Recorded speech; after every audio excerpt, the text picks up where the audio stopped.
원불교와 관련된 소식과 인물을 만나보는 초대석 시간입니다. 지난해 11월 25일 한국프레스센터 국제회의장에서 진행된 아산상 시상식에서 의료봉사상을 수상한 교무님이 계십니다. 소록도 한센인 의료봉사부터 아프리카 오지 주민의 질병 치료와 교육, 또 지역 개발을 위해 지난 42년간 헌신하신 분이시죠. 오늘은 중타원 김혜심 원로 교무님을 모시고 이야기 나눠보겠습니다. 자, 스튜디오로 모셨는데요. 중타원님 반갑습니다. 반갑습니다. 자, 원기 105년 새해가 시작이 됐습니다. 먼저 이 방송을 함께 해주시는 분들께 새해 인사 한 말씀 부탁을 드립니다.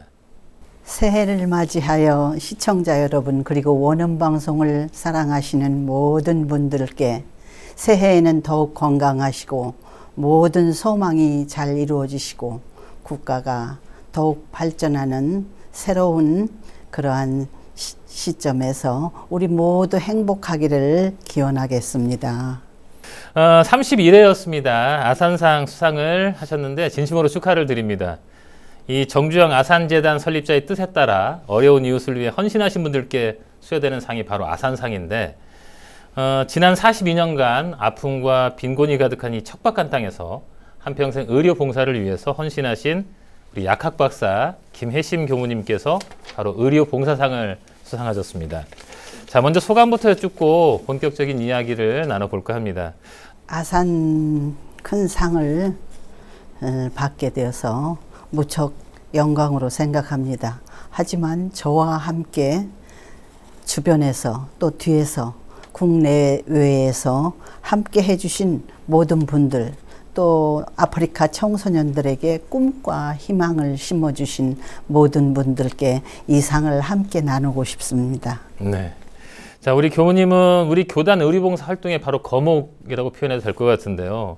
꼭 뭐 이번 아산상 수상이 아니더라도 교무님의 일생이 봉건과 헌신으로 가득 채워져 있다는 것은 너무나 많은 분들께서 말씀을 해주고 계십니다.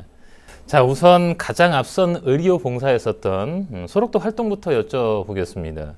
어떻게 인연이 돼서 소록도까지 가게 되셨나요? 제가 박사과정 공부를 마치던 해가 1976년 7월이었습니다. 네.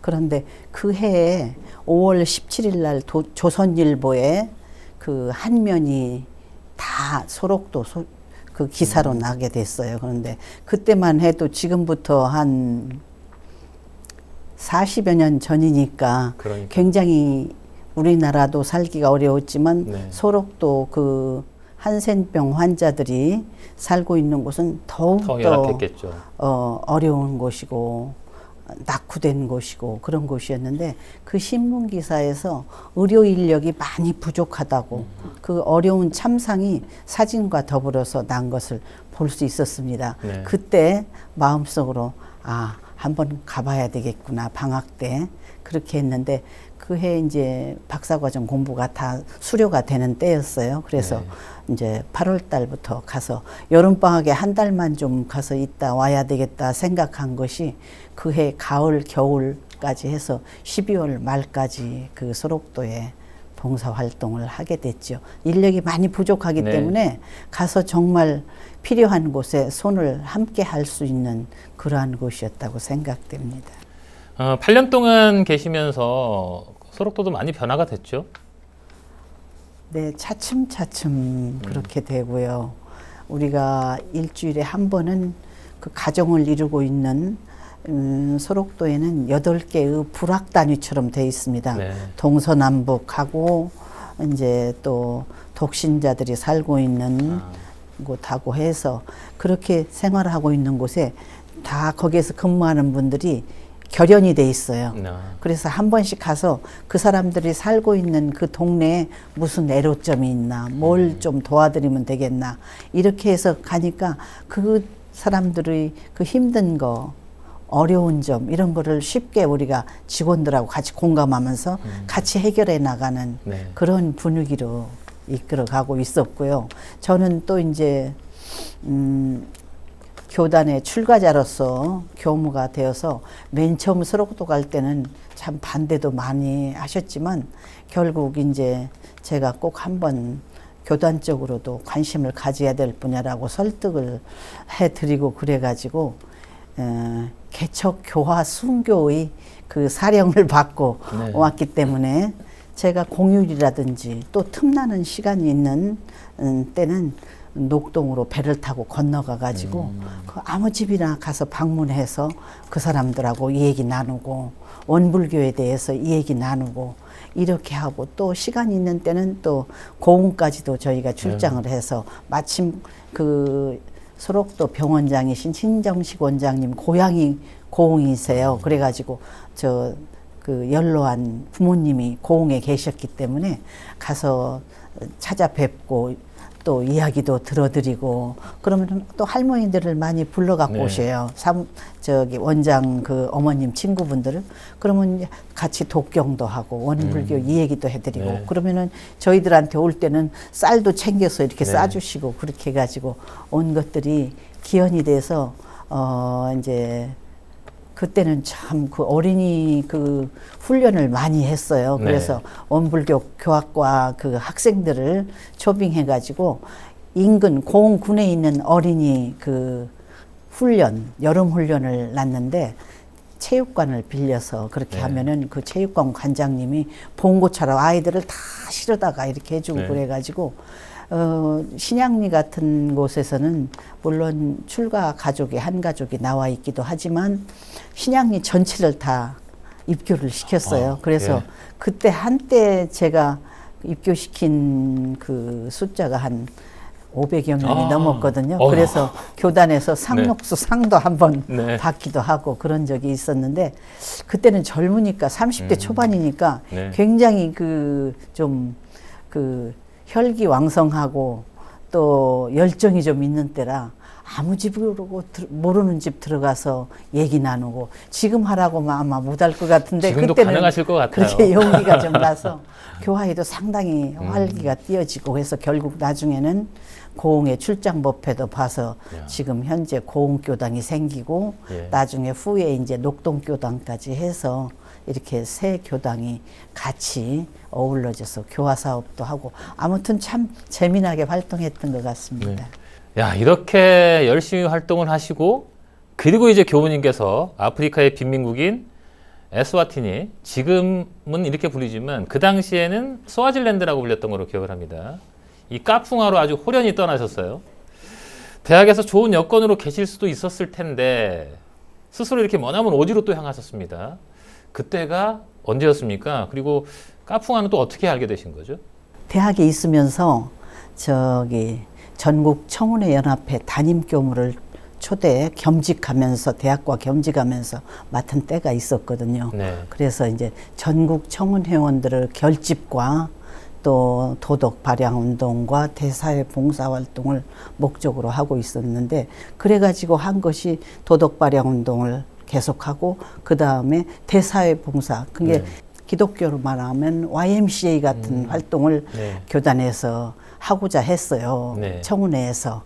그래가지고 이제 그러면은 소외된 사회에 우리가 좀 힘을 같이 하면 좋겠다 해서 한 것이 신내동에 서울 원광 장애인 종합복지관을 건립을 했어요. 네. 그래가지고 그때 당시 초대 이제 그 장애인 복지관 관장도 제가 하고 그래서 한 5년 동안을 청운회하고 같이 활동을 하면서 또 학교 활동은 학교 활동대로 교수직을 그대로 가지고 또 강의를 하고 그러고 있다 이제 두 가지를 병행하는 게 사실은 일이 커지니까 너무 힘이 들었어요. 그래서 서울에 있는 장애인 복지관은 보산 고문국 그 교수님한테 관장 자리 이제 드리고 저는 학교로만 와서 이제 전념하게 됐는데 시간이 조금 많이 여유로웠어요. 네. 두 가지를 뭐 24시간 잠자는 시간 빼고는 차를 몰고 다니면서 일을 했으니까 금요일 오후 같은 때는 시간이 좀 금요일, 토요일, 일요일까지는 시간 여유가 있어서 네. 그 중도훈련원에 가서 밤에 교리 공부도 그 법타원님 모시고 이렇게 하고 하룻밤 자고 그 다음날 새벽에 좌선 끝나면 또 다산 정법사님 배우러 또 가고 이런 생활을 참 모처럼 귀한 시간, 보배로운 시간을 가졌는데 제가 그때 생각하면서 그때 한참 이제 또 매스컴에서는 아프리카 얘기가 많이 보도되고 할 때였어요. 네. 그래서 제가 생각하기에 아프리카라고 하는 데가 어렵다고 하는데 정말 얼마나 어려운 곳인가 한번 슬그머니 가보고 싶은 생각이 났어요. 그래가지고 1995년도 1월 겨울방학 때 제가 아프리카를 가서 봤는데 처음에 본 인상이 너무 공항이나 시가지나 이런 것들이 너무 잘 정비가 돼 있어가지고 아프리카 같은 인상이 안 들었어요. 남아공에서. 네. 그래서 이거는 내가 생각하던 아프리카가 아니구나 하고 이제 별 관심 없이 그렇지만 모처럼 기회가 됐으니까 여러 곳을 많이 답사를 했어요. 그래서 뭐 나환자가 있는 곳, 또 저기 가장 어려운 사람들이 있는 곳, 또 그 나라의 국민이지만 그 흑인들이 사는 곳은 백인과 흑인은 뭐 정책적으로 타파됐다고 하지만 네. 역시 백인들은 도심에 좋은 곳에 살고 흑인들은 도심에서 상당히 떨어진 네. 외지에 가서 아무런 그런 기본 인프라가 없이 뭐 식수도 없고 화장실도 없고 뭐 도로도 다 닦여지도 않고 나무 한 그루 없이 그냥 황토먼지만 풀풀 나는 곳에 바람만 불면 그냥 비닐봉다리 쓰레기들이 막 춤추고 날아다니고 그런 것을 봤는데 그때 그 지역 대표자들이 저에게 한 얘기가 자기 아이들을 교육을 좀 지원해 줄 수 없겠냐는 그런 부탁을 저희들한테도 했고 또 대사관을 통해서 했어요. 네.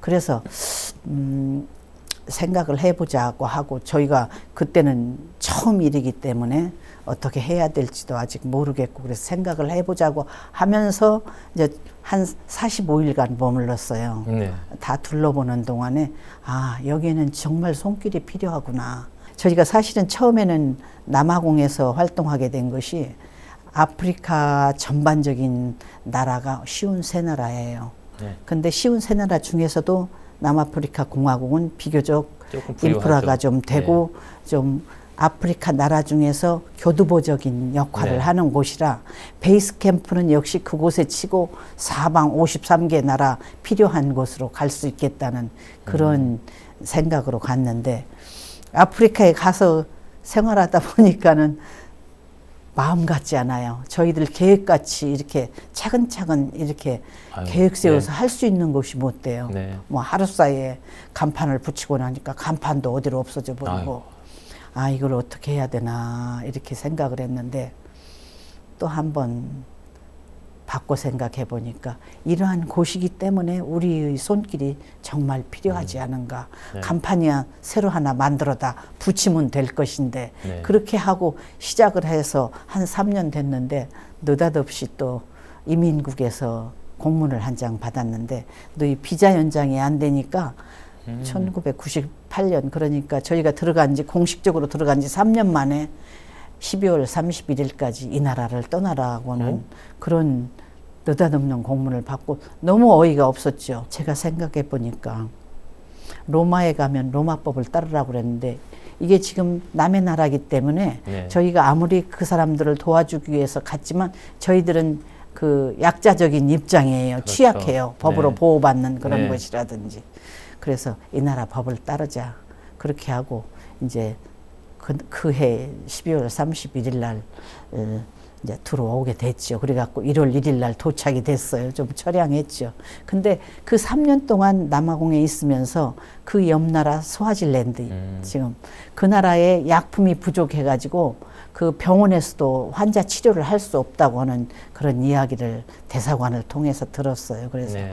그러면은 우리가 조금씩이라도 우리가 약품 지원은 할 수가 있겠다 해서 매년 대각기 계절에 약품 지원을 한 차례씩 한 것이 기원이 됐는데 그때 가서 보면은 굉장히 우리나라 시골 아주 농촌 네. 시골처럼 그렇게 낙후됐지만 굉장히 순박하고 마음이 좀 편안하고 평화롭고 한 그런 걸 느낄 수가 있어서 네. 저희는 일단 이제 다 철수를 하고 들어왔지만 다시 또 나간다고 하는 그런 생각으로 4월 달에 저하고 김형길 교무하고 다시 또 나가게 됐죠. 나가서 다 이디오피아라고 한 나라도 6.25 때 우리나라를 도와준 네. 나라이기 때문에 거기서도 아주 절실히 어려움이 많은 나라라 도와달라고 요청을 했고, 그리고 이제 뭐 케냐라든지 스와질랜드라든지 이런 나라를 이제 돌아보고 어디로 이제 네. 남아공은 일단 브레이크가 걸려서 뭐 비자 연장이 안 되니까 네. 그렇게 해가지고 한 곳이 스와질랜드가 됐어요. 그렇게 인연이 되셨군요. 네, 그래서 까풍아에 그리고 굉장히 이제 까풍아에서 네. 스와질랜드에서는 적극적으로 교육부에서 나서서 같이 합동 연석 회의도 하고 자기들이 땅을 주겠다고 하고 또 금세 또 땅을 마련한 곳인데 네. 저희들은 맨 처음에 갔을 때 너무 놀랐어요. 해발 1100m 산중이에요. 네. 길도 뭐 닦여지도 않아가지고 네. 얼마나 운전하고 가기도 힘든 곳이었고 그래서 네. 아 이건 저기 조건상으로 너무 불편한 곳이다. 어디 좀 교통이 편리한 곳이라든지 네. 그런 곳을 할 수도 있었을 텐데 근데 아주 그냥 그 까풍아 저기 추장이랑 굉장히 열성적으로 우리를 네.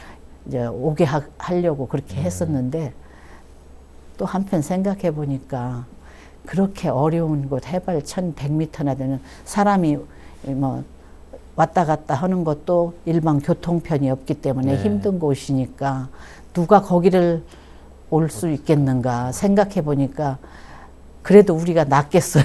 네. 우리는 마음적으로라도 네. 그렇게 빨리 그 사람들하고 같이 할 수가 있다는 생각이 들어서 했는데 그곳에서도 어린이 교육 지원을 좀 해달라고 그랬어요.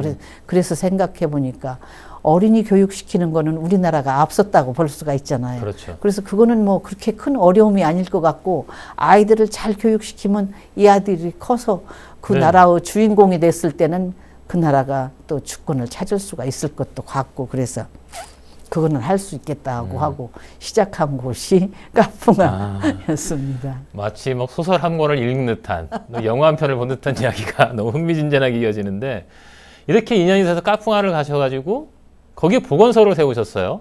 처음부터 보건소를 세울 생각은 안 했어요. 어린이 교육 시설만 네. 시켜주면 좋겠다고 하니까 유치원을 지어가지고 이제 첫 해 2000년도에 그 아이들이 한 100여 명이 몰려왔는데 네. 우리들이 다 수용할 수가 없었어요. 깜짝 놀래고. 그래서 이제 첫 해에 다 순번으로 대기 그 네. 리스트를 다 번호표를 주면서 우리가 부를 때 차례대로 이렇게 와야지 우리가 100명 수용할 수가 없다 그래가지고 65명 두 클래스를 받아가지고 네. 시작했는데 그 해 9월 달에 그 스와질랜드 국왕 음스와티가 거기 유치원을 비 오는 날인데 방문을 해가지고 아주 그 지역에서는 그냥 국왕 생전에 얼굴 한번 보는 것이 큰 그렇죠. 영광이랍니다. 그래가지고 비가 오는데도 네. 왕 앞에서는 우산을 받지 않고 여름에 뜨거운데도 왕 앞에서는 모자나 이렇게 이런 거를 쓸 수가 없어요. 그런데 비를 다 맞고 주민들이 그렇게 잠깐 한 5분 정도 들려가겠노라고 그렇게 하셨는데 와서 보시고 이것저것 다 아이들 교육시키는 그런 환경을 보시고 한 40분 이상 둘러보시고 네. 아주 좋다 그러면서 이름을 하사해 주셨어요. 스와지 이름으로 앵꽁가넨이라고 하는데 그것은 최고라고 하는 그러한 뜻을 가진 네. 걸로 해서 그러니까 그냥 텔레비전 방송에 보도를 하고 이렇게 해서 우리가 그냥 일약 생각지도 않게 유명해져 버렸어요. 예. 그래서 이제 아이들 교육시키는 것만 저희들은 이제 최선을 다해서 그렇게 교육을 시키겠다고 진행하고 있는데 거기서 보니까 해발 1100m라 그 주민들이 살고 있는 지역에는 의료시설이 하나도 없어요. 그러니까 뭐 그렇기 때문에 안 평생에 그냥 아프면 며칠 앓다 그냥 죽으면 그것으로 뿌시고 예. 너무 처참한 생활이더라고요. 그래서 생각한 것이 기초 보건 의료라도 우리가 해주는 것이 이 지역 사람한테 공부는 조금 안 해도 생명에 지장은 없죠. 네. 살아갈 때 불편하지만 네. 그렇지만 보건 의료는 안 하면 생명의 위협을 느끼고 죽어버리기 때문에 네. 굉장히 더 다급한 그런 실정을 우리가 이제 살아가면서 알 수가 있게 돼서 그 이듬해 2001년도에 보건소를 그냥 조그맣게 우리가 할 수 있는 상비약을 구비해 가지고 간호사를 우리가 출가한 교무 중에 간호사가 있으니까 같이 해서 이제 이렇게 시작한 것이 네. 그것이 점점 사실은 보건 의료 활동이 더 중요했어요. 거기에서는요. 그렇죠. 그래서 그 활동으로 하다 보니까 에이즈 환자도 많이 있는 거를 그때서 차츰 살아가면서 알지 우리가 네. 에이즈 환자가 그곳에 있으리라고 생각도 못 했지요. 네. 그렇게 하고 이제 또 그러다 보니까 에이즈 쉼터도 만들어야 되겠고 그 에이즈 쉼터는 무슨 우리가 에이즈 환자 치료해주기 위해서 한 것이 아니라 청소년을 에이즈로부터 보호해야 되겠다는 그러한 네. 예방 차원에서 에이즈 쉼터도 하게 됐고 또 우리도 열악한데 우리보다 더 열악한 곳도 많이 있더라고요. 네. 국경지대, 광산촌, 난민촌 같은데 네. 그런 데를 1년에 한 2~3차례 정도 저희가 의료진을 꾸려가지고 그 소아지에 있는 그 의사들이라든지 간호사들이라든지 이런 사람들하고 함께 무의촌 순회 의료봉사를 연년이 계속했던 것이 그냥 그 나라는 조그만 나라기 때문에 네. 많이 알려져서 여기저기서 자기네 사는 곳도 좀 들러달라고. 와서 의료봉사를 해달라고 한 적도 네. 많이 있었고요. 네. 또 특히 우리 원광대학교 병원에서 네. 의료진 19분이 네. 일주일 동안 의료봉사를 소아지로 왔었어요. 네. 근데 그때 이제 병원에서 일하시던 전문 의사들이 9분이 오시고 또 약사, 간호사, 또 의과대학 학생 몇 명 해서 오셔가지고 그 음바반 수도 서울에 있는 큰 정부병원 한 채를 전부 다 우리 의료진들한테 쓰도록 해줬어요. 그래가지고 많은 환자를 뭐 안과나 이비인후과 그런 데는 의사가 없기 때문에 네. 볼 수가 없잖아요. 치과나 이런 네. 그런 거를 전부 다 가봐해서 일주일 동안 굉장히 그 혁혁한 그 도움을 주고 온 적도 있었고요. 네. 이렇게 점진적으로 의료 확대가 되어졌어요. 네. 그게 더 절실하게 필요한 일이었기 때문에. 말씀하신 중에 그 에이즈가 굉장히 창궐했다고 네. 하는데 어느 정도나 심각한 수준인가요? 보통 성인 남자의 한 60%라고 그 데이터에는 나와 있는데 실제적으로는 60%보다도 훨씬 더 그 위일 거라고 그렇게 사람들이 말을 하고 있습니다. 네. 그래서 에이즈 쉼터를 하지 않을 수가 없었어요. 이렇게 커지는 거군요. 자, 아까 말씀 중에 남아공 얘기가 잠깐 나왔습니다. 지금 뒷얘기가 좀 궁금해지는데 네. 그렇게 끝났는지. 네. 제가 알기로는 우리 남아공에, 남아프리카 공화국에 이 라마코카에 관심을 갖고 원광센터, 그러니까 어린이 유치원을 설립을 하셨죠. 2001년 12월에 저희가 이제 소아지 일을 시작하면서도 네. 남아공에 항상 이걸 어떻게 풀어갈까 그런 네. 숙제가 있었어요. 그래서 네. 대사관하고 밀접하게 대사님께서도 이걸 도움을 주시려고 해도 그게 잘 풀리지 않더라고요. 네. 그런데 한번 그 12월 달에 대사님이 그 어디 흑인 마을 좀 한번 같이 가자고 네. 그래서 간 곳이 라마코카였어요. 12월 연말이니까 대사관에서도 선물을 준비하고 네. 우리도 있는 것들을 좀 나누어 가지고 가지고 가서 했는데 거기서도 어린이 교육을 좀 지원을 해달라는 요청을 받게 돼서 네. 이제 저희가 한번 남아공에서 쫓겨난 경험이 있기 때문에 네. 이제 그렇게 그냥 당신들이 요청한다고 될 일이 아니다 하고 대사관하고 3자 연석 회의를 했어요. 그래가지고 이제 그 지역 측에서는 그럼 뭘 할 수가 있겠냐. 자기들이 땅을 4,500평 무상으로 대여를 해주겠다. 네. 그러면 우리는 거기다 건축을 하겠다. 네. 그리고 우리가 지금 여기서 한번 남아공에서 쫓겨난 경험이 있기 때문에 우리 교무들의 체류 문제를 보장을 해달라. 그런 조건으로 해서 이제 이야기가 잘 되어가지고 네. 이제 일이 시작되면서 거기 유치원 건축도 하게 되고 네. 근데 마침 그때 그 남아공도 6.25 한국전쟁 때 우리나라에 공군 병력으로 지원을 해준 그런 나라예요. 네. 그래서 이제 거기에 이제 참전용사 회장을 마침 알게 돼서 저희가 소박하게 그냥 추도식을 저희 주도로 해서 공군본부 충원탑에서 네. 그 참전용사들 모시고 이렇게 한 적이 있었는데 그 뒤로 그 참전용사 회장님 넬로 장군이 우리 라마코카 건축할 때도 다 감리도 맡아주고 지역 주민들하고 그 같이 회의를 할 때도 대화를 같이 나눠주시고 해서 큰 힘이 되었어요. 네. 그래서 이제 저희들 교무들 체류 문제가 법적으로 보장이 되고 그래서 이제 그 유치원도 짓고 해가지고 2004년도에 개원을 하게 됐죠. 이야, 결국은 들어가셨네요. 네, 그렇게 됐습니다. 그렇다면 이 라마코카에서 시작한 이 원광센터, 그곳이 어떻게 변화가 됐습니까? 네, 라마코카에서도 역시 어린이 교육을 시켜달라고 했기 때문에 저희가 유치원을 시작하고, 또 우리나라에서 헌 컴퓨터를 많이 가지고 왔어요. 많이 버리는 게 있더라고요. 그 가지고 간 걸 우리 교무님이 다 손봐가지고 컴퓨터 기본 교육을 청소년들하고 주부들에게 시켰어요. 그랬더니 생전 처음 보는 기계잖아요. 그렇죠. 거기서는. 그러니까 청소년들이 많이 관심을 갖고, 일부 주부들도 관심을 갖고, 기본적인 것만 배워가지고도 거기 이제 쇼핑몰 같은 데에 그 계산하는 그런 데로 취업도 되고, 이렇게 해서 이제 하고 있는데, 우리 청소년들이 좀 즐거운 일이 없어요. 학교 갔다 오면 뭐 그냥, 그러니까 가까이서 쉽게 접할 수 있는 그 마약 같은 것이, 대마초 같은 것이 그 나라에선 재배가 가능해요. 그리고 우리나라 돈으로 뭐 1,200원 하면은 살 수가 있어요. 그러니까 학생들도 이렇게 그 마약에 이렇게 오염되고 이런 경우가 많이 있어가지고, 이 아이들을 뭔가 학교 방과 후에 할 수 있는 여가가 있으면 좋겠다 싶은 것이 생각된 것이, 이제 우리 남자 교무가 거기서 사물놀이를 한번 가르쳐 봤더니 아프리카 사람들이 잘하는 것이 딱 두 가지가 있는데, 노래하고 춤추는 거는 아주 타고났어요. 그래갖고 우리가 하나 가르쳐주면 그 애들은 2개를 더 잘해요.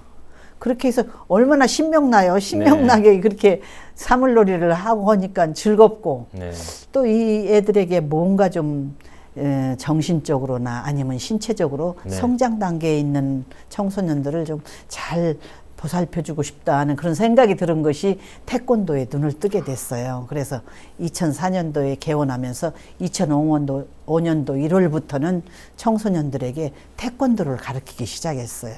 그것이 큰 힘이 되었죠. 이야. 교무님께서는 그렇게 하시면서 아프리카 어린이 돕는 모임 설립하셨습니다.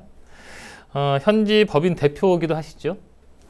아프리카 어린이 돕는 모임, 어떤 역할을 하는 단체인지 좀 자세히 설명을 좀 해주시겠습니까? 서울에 아프리카 어린이 돕는 모임 사단법인 모체가 있고요.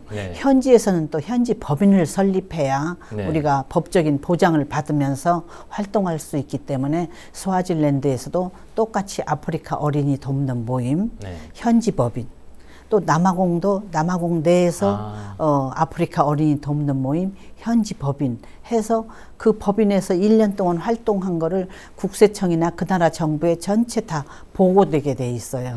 그래야만 건실하게 그 활동을 하고 있는가.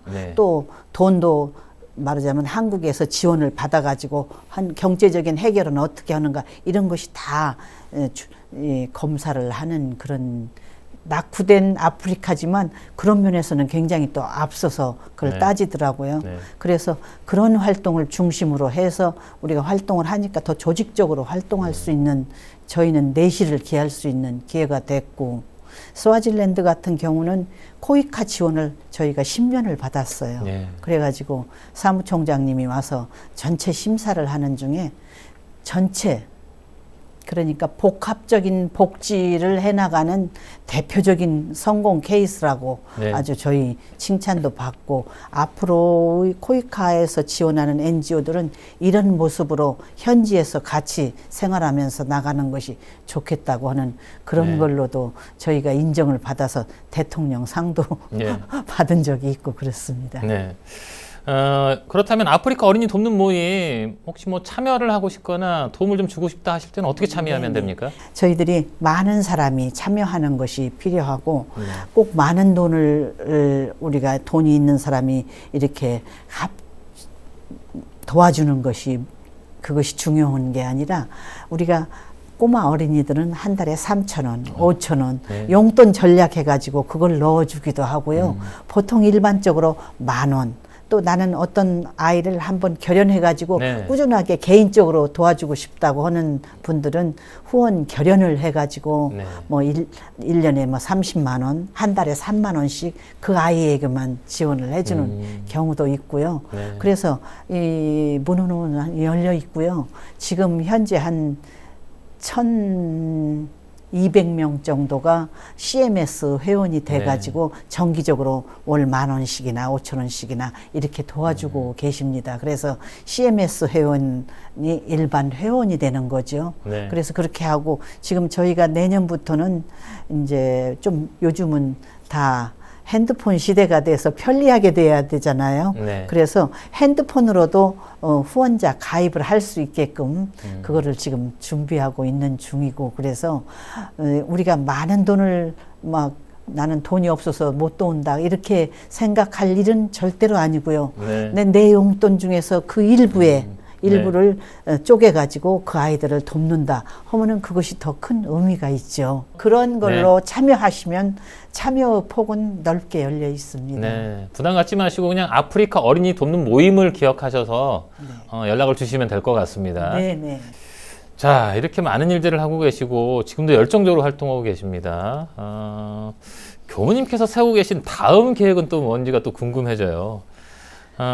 우리 또 교무님과 함께 시작이 됐지만 이 창대한 낙원 세상 만들기 위해서 또 많은 후진들이 또 열심히 노력하고 계시지 않습니까? 연마했으면 하는, 또 연마해줬으면 좋겠는 뭐 그런 소원이 혹시 있을까요? 이제 제가 이제 25년 동안 아프리카에 살면서 거의 기본적인 거는 갖춰진 것 같아요. 네. 이제 더 많은 분들이 또 더 새로운 그러한 계획을 세우면서 그 청소년들이 이 바깥 세상으로 나갈 수 있는 그 기원을 만들어주면 좋겠고요. 이 아이들에게 일터를 제공할 수 있는 이제 저희가 이제 힘이 더 갖춰진다면은 네. 직업훈련센터 같은 걸 하나를 더 보완해 나가면은 네. 앞으로 직업교육에 먹고 사는 거라든지 그렇죠. 그 경제자립에 크게 도움이 될 것 같은 생각이 들어서 스와질랜드에서는 반면에 우리가 은혜 협동농장을 지금 조합원들끼리 같이 합해서 농장을 해가지고 좋은 거는 또 수매해서 네. 그 수익금을 나누고 그렇게 하고 또 안 좋은 거는 또 지역 사람들끼리 나누어서 먹고 이런 일을 하고 있고요. 네. 이 사람들 배고픈 걸 해결하는 그 경제자립이 제일 문제이기 때문에 우리가 네. 다른 건 못해도 지금 수아지 같은 거는 암송아지 분양 사업을 하고 있어요. 2011년도부터 네. 암송아지를 사주면 반드시 새끼를 낳습니다. 네. 그러면 새끼 난 첫 배, 한 번만은 다른 이웃 가난한 사람에게 분양을 해주는 걸 의무적으로 하고 그리고 한 번 분양한 사람은 이제 책임사항이 의무사항이 끝났기 때문에 네. 그 다음부터 낳는 거 그건 다 개인 재산이에요. 왜냐하면은 송아지는 재산이거든요. 맞아요. 특히 아프리카에서는 남자들이 결혼을 하면 여자 집에 소를 줘야 결혼을 네. 할 수 있거든요. 네. 그래서 꼭 갖춰야 되니까 이런 것들도 굉장히 좋아하고 이제 지금은 네. 어느 정도 자리가 잡혀가서 네. 이런 사업은 소득 증대 사업을 좀 해줘야 될 것 같고 그다음에 네. 직업훈련 교육을 해주는 것이 앞으로 이제 우리가 큰 틀에서 해야 될 일들이 아닌가 생각하고 있습니다. 네. 자, 오늘 긴 시간 동안 좋은 말씀 너무 잘 들었습니다. 너무나 재밌게 들어서 좀 마치기가 좀 아쉬운데요. 우리 그동안 수많은 인연들에게 꼭 해주고 싶으신 말씀도 있으실 것 같아요. 끝으로 한 말씀 더 해주시죠. 사랑은 아름답다고 합니다. 우리 아프리카 어린이들을 위해서 도와주시는 많은 분들에게 너무 큰 감사를 드리고요. 지금 3살짜리 어린이들이 유치원을 졸업하고 중고등학교, 대학을 들어가 가지고 대학을 졸업반에 있습니다. 이렇게 커나가고 있는 아이들이 더 성인이 돼서 그 지역사회의 지도자가 되면은 그 나라를 바꿀 수 있다고 생각을 하거든요. 그래서 그동안도 많이 도와주셨지만 더 지속적인 사랑과 은혜로 함께 해주시면 더욱 감사하겠습니다. 감사합니다. 교우님 오늘 긴 시간 동안 말씀 잘 들었습니다. 항상 건강하십시오. 감사합니다. 고맙습니다.